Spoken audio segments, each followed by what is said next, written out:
প্রিয় শিক্ষার্থীরা, আসসালামু আলাইকুম। আশা করি সবাই ভালো আছো। আজকে চলে আসলাম আরেকটি নতুন পর্বে। এ পর্বে আলোচনা করব অধ্যায় 1 অনুশীলনী 1.3-এর 17 পৃষ্ঠার 7-8 নম্বর অঙ্ক নিয়ে আজকে আলোচনা করব। তো তোমরা ক্লাসটি প্রথম থেকে শেষ পর্যন্ত ধৈর্য সহকারে দেখবা। আমি তোমাদেরকে সহজেই বুঝিয়ে দেওয়ার চেষ্টা করব ইনশাআল্লাহ। আর আমার চ্যানেলে যারা নতুন তারা অবশ্যই চ্যানেলটি সাবস্ক্রাইব করে আমার পাশে থাকবে এবং ভিডিও ভালো লাগলে অবশ্যই লাইক কমেন্ট করে তোমাদের মতামতগুলো জানাবে।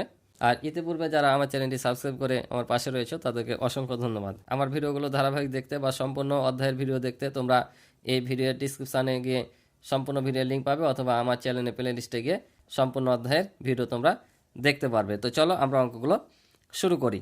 বলছে যে 7 নম্বরে কোন ক্ষুদ্রতম সংখ্যাকে 8, 12, 18 এবং 24 দ্বারা ভাগ করলে প্রত্যেকবার ভাগশেষ 5 থাকবে। যারা আমার গত পর্বের ক্লাস দেখেছো, আমি আলোচনা করেছিলাম 5, 6 নিয়ে। এখানে ছিল যে ভাগ করলে প্রত্যেকবার ভাগশেষ 4 থাকবে, আর এখানে 3, 4, 5 ভাগশেষ থাকবে। এই অঙ্কটা করেছিলাম। তো এই অঙ্ক আর এই অঙ্কের মধ্যে পার্থক্য আছে। পার্থক্য কি সেটা জানার পূর্বে আমরা অঙ্কটা কি করতে হবে সেটা আমাদের জানা প্রয়োজন। যে লসাগু করতে হবে না গসাগু করতে হবে। তো আমি গত পর্বে আলোচনা করেছিলাম 5, 6 নম্বর অঙ্কে যে কিভাবে আমরা বুঝতে পারবো যে এটা লসাগু হবে নাকি গসাগু হবে। তো সিম্পল জিনিস, কয়েকটা বিষয় শুধু মনে রাখবা। এটা মনে থাকলে তোমরা নিজেরাই বলতে পারবো এটা লসাগু না গসাগু। তো আমি বলেছিলাম যদি বৃহত্তম সর্বাধিক সর্বোচ্চ, কি বললাম, বৃহত্তম সর্বাধিক সর্বোচ্চ বা ভাগ করার এরকম কথা বলে, তাহলে এটা গসাগু করতে হবে। কি বললাম, বৃহত্তম সর্বাধিক সর্বোচ্চ ভাগ করা এগুলো কথা থাকলে গসাগু করতে হবে।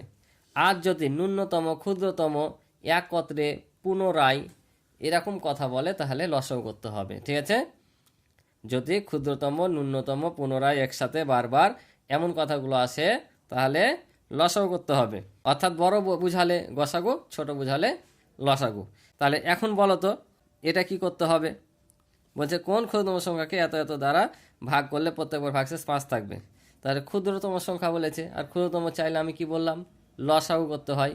তাহলে এটা আমাদের কি করতে হবে, এটা লসাগু করতে হবে। এখন আসি যে এই ভাগশেষ 5 বলেছে, এটা কি হবে।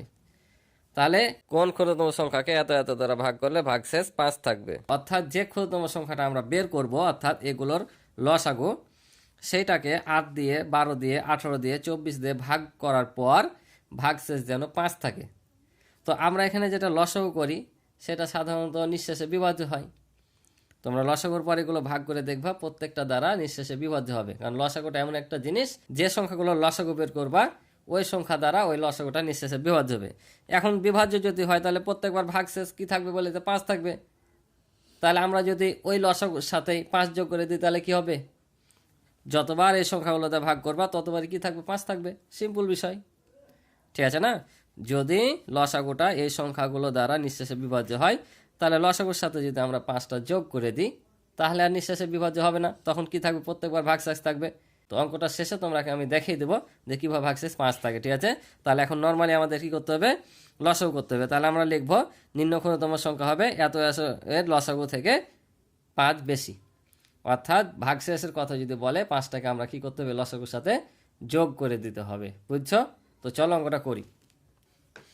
তাহলে দেখো আমরা ওই কথাটা লিখবো যে নিম্ন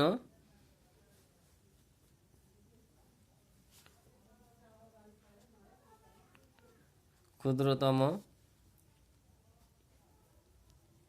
সংখ্যা হবে, তাহলে কত কত দেওয়া আছে, 8, 12, 18, 24।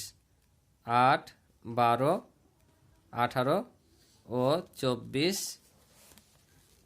এর লসাগু। 8, 12, 18 ও 24 এর লসাগু থেকে কত বেশি, 5 বেশি।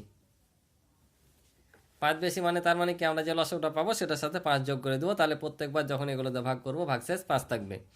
তাহলে লসাগু করি। তাহলে কোন পদ্ধতিতে করব, লসাগুর অনেকগুলো নিয়ম আছে, মৌলিক উৎপাদকের সাহায্যে, গুণিতকের সাহায্যে, আবার ইউক্লিডীয় পদ্ধতিতে। তো আমরা ইউক্লিডীয় পদ্ধতিতে করব, কারণ ইউক্লিডীয় পদ্ধতিটা সবচাইতে সহজ। গসাগুর ক্ষেত্রে ভাগ প্রক্রিয়া সহজ, আর লসাগুর ক্ষেত্রে ইউক্লিডীয় পদ্ধতিটা সবচাইতে সহজ। তো চলো এখানে আমরা তাহলে ইউক্লিডীয় পদ্ধতিতে লসাগু করি। এটাকে বলছে ইউক্লিডীয় পদ্ধতি।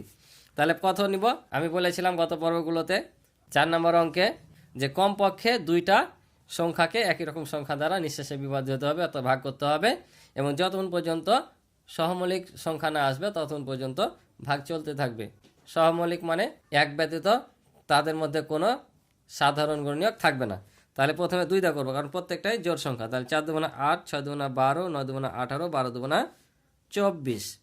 তারপরে আবারও 2 দিয়ে যাবে, 2 দুগুণা 4, 3 দুগুণা 6, এটা যায় না, তাই এটা নেমে যাবে। যখন কোনো সংখ্যা ভাগ না যাবে সে সংখ্যাটাই নেমে যাবে। 6 দুগুণা 12।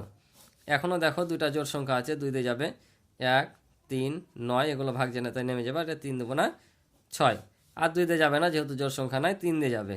তাহলে 1 নেমে যাবে, 3 একে 3, 3 তিরিকে 9, আবার 3 একে 3। এই যে দেখো আর কোনো সংখ্যা ভাগ যায় না। ঠিক আছে, তাহলে এটা এখান পর্যন্ত আমাদের শেষ। তাহলে লিখব অতএব নিম্ন লসাগু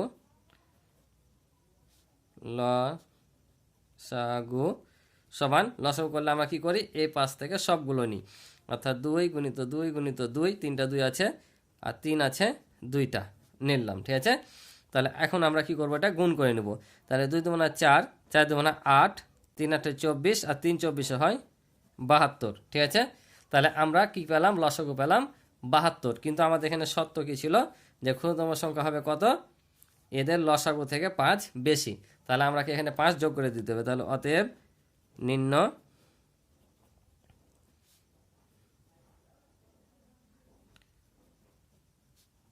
ক্ষুদ্রতম সংখ্যা সমান 72-এর সাথে 5 যোগ সমান সমান কত হবে, 77। এটাই হচ্ছে আমাদের অ্যান্সার। এটাই হচ্ছে আমাদের সেই ক্ষুদ্রতম সংখ্যা যাকে ভাগ করলে প্রত্যেকবার, এই সংখ্যাগুলোতে ভাগ করলে প্রত্যেকবার কি থাকবে, ভাগশেষ 5 থাকবে। এখন কিভাবে থাকবে এটা দেখাচ্ছিলাম। দেখো তোমাদের এমনিতে আমি এখানে করে বুঝিয়ে দিই যে কিভাবে, এটা কিন্তু অঙ্কের অংশ না, এমনি তোমাদের বোঝানোর জন্য জাস্ট বলছি। দেখো তাহলে 77কে যদি আমরা এটাতে ভাগ করার কথা বলছিলাম, ভাগ করি, তাহলে 8 নাম কত হয়, 72। তাহলে ভাগশেষ দেখো 5 থাকছে। আবার যদি 12 দিয়ে আমি 77কে ভাগ করি, তাহলে 6 12 হয় কত, 72। তার মানে কত থাকছে, 5 থাকছে। আবার যদি 18 দিয়ে ভাগ করি 77কে, তাহলে 18 দিয়ে যদি 77কে ভাগ করি কত দিয়ে যাবে, তাহলে এটাকে দেখো 4 দিয়ে গুণ করি, তাহলে 4 8 32, হাতে থাকে কত 3, 4 1 4, আর হাতে 3 7। তাহলে দেখো বাদ দিলে 5, অর্থাৎ যতবার তুমি এই 24 দাও যদি ভাগ করো তাও কত হবে, 5 থাকবে, কারণ 3 24 72, 77 থেকে 72 বাদ দিলে 5। তাহলে বুঝতে পারছো যে কোন ক্ষুদ্রতম সংখ্যাকে এত এত দ্বারা ভাগ করলে ভাগশেষ 5 থাকবে। তাহলে এটা হচ্ছে সে ক্ষুদ্রতম সংখ্যা। তাহলে আশা করি তোমরা প্রমাণ সহ বুঝতে পেরেছো। এবার 8 নাম্বার দেখো, বলছে কোন ক্ষুদ্রতম সংখ্যাকে 20, 25, 30, 36 এবং 48 দিয়ে ভাগ করলে যথাক্রমে 15, 20, 25, 31 ও 43 ভাগশেষ থাকবে। এটা কি করতে হবে আগে বলো তো। এটাও বলেছে কোন ক্ষুদ্রতম সংখ্যাকে, তার মানে এটাও আমাদের কি করতে হবে, লসাগু করতে হবে। আর গসাগুর ক্ষেত্রে যখন এভাবে থাকবে ভাগশেষ, তখন আমরা কি করি, আগে বিয়োগ করে দিই। এখানেও সেরকম এই ভাগশেষগুলো বাদ দিতে হবে। কিন্তু ওখানে বিয়োগ করার পর আর কিছুই করিনি, ওভাবে রেখে দিয়েছিলাম। কিন্তু এখানে এই সংখ্যাগুলো থেকে এই সংখ্যাগুলো ক্রমান্বয়ে বাদ দিয়ে দিতে হবে যথাক্রমে বলেছে, মানে 20 থেকে 15 বাদ, 25 থেকে 20 বাদ, 30 থেকে 25 বাদ, এভাবে প্রত্যেকটা থেকে এই সংখ্যাগুলো বাদ দিতে হবে। বাদ দেওয়ার পর যে সংখ্যাটা বারবার আসবে লসাগু থেকে, সেই সংখ্যাটা তখন বিয়োগ করতে হবে। কেন বিয়োগ করতে হবে, যদি আমরা বিয়োগ না করি তাহলে এখানে যে শর্ত দিয়েছে যে প্রত্যেকবার ভাগশেষ 15 থাকবে, 20 থাকবে, 25 থাকবে, এগুলো কিন্তু থাকবে না। কারণ আমরা জানি যে ক্ষুদ্রতম সংখ্যা আমরা বের করি সেটা যে সংখ্যাগুলো লসাগু করি সে সংখ্যাগুলো দ্বারা নিঃশেষে বিভাজ্য হয়। অর্থাৎ এগুলো যখন আমি ক্ষুদ্রতম সংখ্যা বের করবো অর্থাৎ লসাগু বের করবো, তখন লসাগু কিন্তু এই 20, 25, 30, 36 এগুলো দ্বারা নিঃশেষে বিভাজ্য হবে। কিন্তু আমাদের বলেছে কি 15, 20, 25 থাকবে। তাই আমরা যদি বিয়োগ ফলটা বাদ দিয়ে দিই তাহলে দেখবা যখন 20, 25, 30, 36 এগুলোতে ভাগ করবে তখন 15, 20, 25, 31 থাকবে। অর্থাৎ 20 দা ভাগ করলে 15 থাকবে, 25 দা ভাগ করলে 25, 25 দা ভাগ করলে 20 থাকবে, 30 দা ভাগ করলে 25 থাকবে, পর্যায়ক্রমে থাকবে। কিন্তু যদি বিয়োগ না করি তাহলে তো নিঃশেষে বিভাজ্য হয়ে যাবে। এখন প্রশ্ন আসতে পারে এটা যোগ করলাম, এটা কেন বিয়োগ, কেন যোগ হলো, কারণ এটা লসাগুকে যদি আমরা 8, 12, 18 দিয়ে ভাগ করি নিঃশেষ বিভাজ্য, তাহলে আমরা লসাগুর সাথে 5 যোগ করে দিয়েছি। তার মানে কি, যখন 8 দ্বারা ভাগ করেছি 5 থেকে গেছে, 12 দ্বারা ভাগ করলো 5, 8 দ্বারা ভাগ করলো 5, 24 দ্বারা ভাগ করলো 5 থেকে গেছে, তাই না? এটা সিম্পল জিনিস। কিন্তু এটা বলেছে যে একটা সংখ্যা না, এখানে যতগুলো সংখ্যা দেওয়া আছে ততগুলোরই ভাগশেষ থাকবে বলেছে, অর্থাৎ আমরা বিয়োগফল যদি 5 বাদ দিই তাহলে দেখবা যে পর্যায়ক্রমে এই ভাগশেষগুলো থাকবে। তো আমি অঙ্ক শেষে তোমাদের এটা প্রমাণও দিয়ে দেবো যে কীভাবে হবে। তো চলো আমরা ভাগশেষগুলো আগে সংখ্যাগুলো থেকে বিয়োগ করে কত পাচ্ছি সেটা দেখি। তাহলে দেখো আমি পরস্পর যে সংখ্যাগুলো ভাগশেষ বলেছিল বাদ দিয়ে দিলাম, অর্থাৎ 20 থেকে 15, 25 থেকে 20, 30 থেকে 25, এভাবে পর্যায়ক্রমে আমি এখানে উঠে নিয়েছি। এখন বিয়োগ করবো, তাহলে 20 থেকে 15 বাদ দিলে কত 5, 25 থেকে 20 বাদ দিল 5, 30 থেকে 25 বাদ দিল 5, 36 থেকে 31 বাদ দিল 5, আর 48 থেকে 43 বাদ দিল 5। তাহলে এখানে দেখো প্রত্যেকবার বিয়োগফল কত থাকছে, 5 থাকছে। তাহলে আমরা এখানে একটা কথা লিখে নেব যে দেখা যাচ্ছে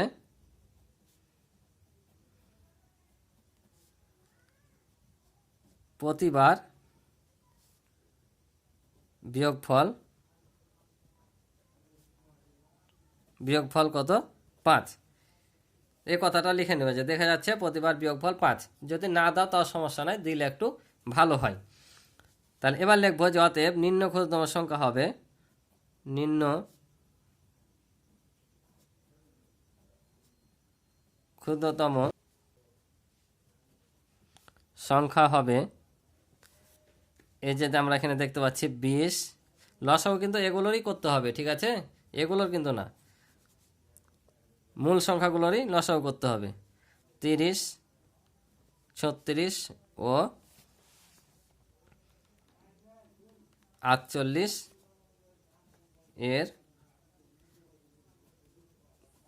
লসাগু থেকে, তাহলে 5 কি হবে, যোগ না বিয়োগ, বিয়োগ করতে হবে, 5 কম, ঠিক আছে।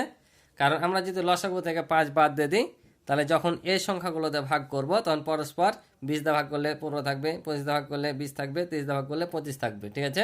এই অঙ্কটার চাইতে কিন্তু একটু ভিন্ন, কারণ এটা বলেছিল যে এই সংখ্যাগুলো থেকে কি থাকবে, ভাগশেষ 5 থাকবে, আর এটা বলেছে পর্যায়ক্রমে কত থাকবে, 15 থাকবে, 20 থাকবে, 25 থাকবে, এভাবে থাকবে। ওই জন্য আমাদের কি করতে হবে, যে বিয়োগফলটা পেয়েছি সে বিয়োগফলটা এই লসাগু থেকে বাদ দিয়ে দেবো।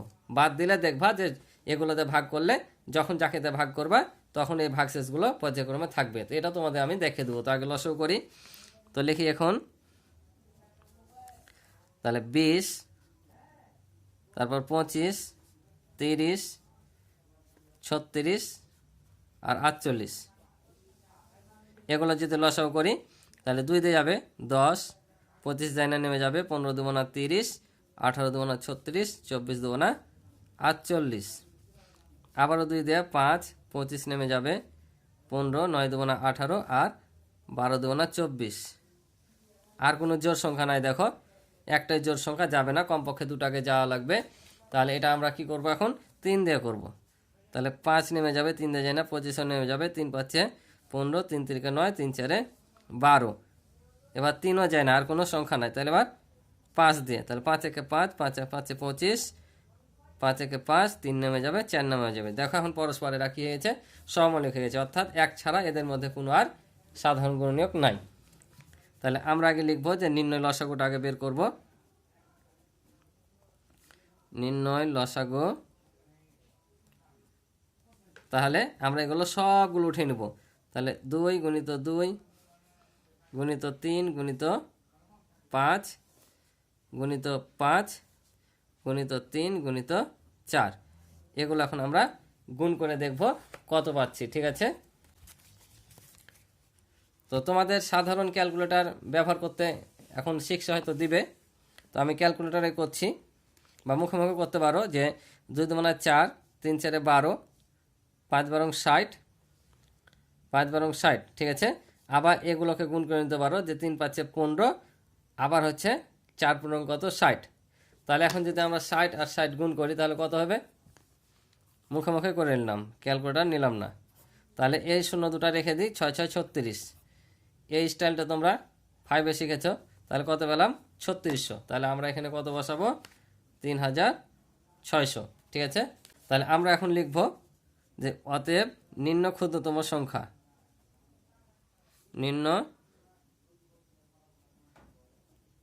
ক্ষুদ্রতম সংখ্যা, তাহলে কি হবে, এই যে এটা থেকে কি বলেছিলাম 5 বিয়োগ করতে হবে। তাহলে 5 তাহলে 5 বিয়োগ করে দেব। তাহলে কত হবে? 5 যদি বিয়োগ করি আমরা এখানে পাবো 3595। ঠিক আছে, আমি পাশাপাশি করে দিলাম কারণ নিচে আর জায়গা নাই, অপর পৃষ্ঠার গেলাম না, পাশাপাশি করে দিলাম। ঠিক আছে, তোমরা নিচে নিচে চাইলে করে নিবা। তাহলে কত পেলাম বিয়োগ করে?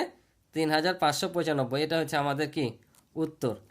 এখন বলেছিলাম এটা প্রমাণ করব যে কিভাবে এটা ভাগশেষ এগুলো থাকবে, তাই না? তাহলে একটা দেখো, একটা আমি করে দেখাই তাহলে বুঝতে পারবা। এই জায়গাটাতে দেখাই নোট হিসাবে, এটা এমনিতেই 20 দিয়ে ভাগ করব এই 3595কে। তাহলে আমাদের ভাগশেষ কত থাকবে বলেছিল? 20 দিয়ে ভাগ করলে 15 থাকবে। তো দেখি 15 আসছে কিনা, একটা করলে বুঝতে পারবা। তাহলে 20 একে 20, 5 থেকে 0 বাদ দিলে 5, আর 3 থেকে 2 বাদ দিলে 1। তাহলে আবার 1 ঘর নামবে 49। তাহলে এটা 6 দিয়ে যদি গুণ করি, 6 দুগুণা 12, 7 দিয়ে গুণ করলে 7 দুগুণা 14, 7 দিয়ে করি 7 দিয়ে যাবে, তাহলে 7 দুগুণা 14 অর্থাৎ 140। তাহলে এটা বাদ দিলে 9, এটা বাদ দিলে 1 নামবে, আর এই 5 নামবে। এবার কত দিয়ে যাবে? তাহলে 8 দুগুণা 16, 9 দুগুণা 18, 9 দিয়ে 9 দুগুণা 18, 180। বাদ দিলে 5 থেকে 0 বাদ দিলে 5, আর 9 থেকে 18 বাদ দিলে 1। তাহলে দেখো এই যে ভাগশেষ কত থাকলো? 15 থাকলো। তাহলে আমরা বুঝতে পারছি যে যখন যথাক্রমে দিয়ে প্রত্যেকটারই ভাগশেষ দেখাবে তখন আমরা আগে বিয়োগ করে দিব, তারপর যে বিয়োগ ফলটা আসবে একই রকমই আসবে, সেটা এটা থেকে কি করব? বিয়োগ করে দেবো। বিয়োগ করে দিলে আমাদের মিলে যাবে। তাহলে দেখো 20 দা ভাগ করে ভাগশেষ 15 এসছে, এরকম 25 দা ভাগ করলে 20 আসবে, 30 দা ভাগ করলে 25 আসবে। এভাবে যত দিয়ে ভাগ করবা, 36 দা ভাগ করবা তখন 31 আসবে, 48 দা ভাগ করলে 43 আসবে। তো আশা করি তোমরা অঙ্কগুলো বুঝেছো। তো আজকে এ পর্যন্ত ছিল এ পর্বের অঙ্ক।